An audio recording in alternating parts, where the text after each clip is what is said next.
Hi, I'm Jim Anderton, editor of Canadian Metalworking magazine, and I'm at George Brown College in Toronto speaking with Ann Sado, president of George Brown. And a question about trades, technical trades. We know there's a tremendous shortage in this country and there's an urgent need for more technical training. What role can colleges like George Brown play in advancing technical training? Well, we're doing a number of things at the college right now. So, for example, sometimes young people, when they're looking to pursue a trade, don't really know which trade to pursue. They don't know too much about them. So we've introduced a trade techniques program, which gives them a sampling of the trades for 8 weeks at a time, and they go through a number of trades, 5 different ones over the course of 10 months. And then they have a good idea, and then they could potentially pursue one in more detail.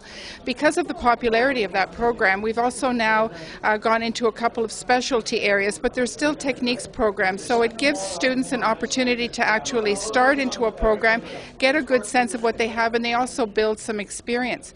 We've also built programs that we call a co-op diploma, where the students actually work towards a diploma, but they also get enough work hours that it actually gives them the equivalent of their first level of their qualifications.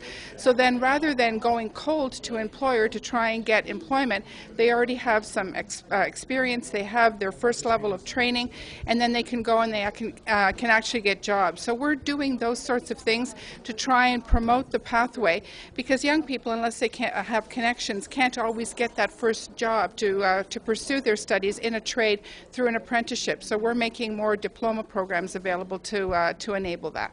Your prediction for the future outlook for technical trades at George Brown in particular and Canada in general?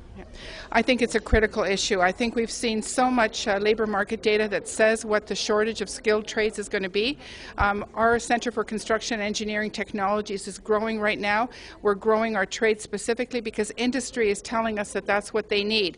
And I see a real need to match our supply of graduates more to the needs of the labor market. So we're putting a big focus on that because we think that's a future of job opportunities. Thank you, Ann Sado, president, George Brown College.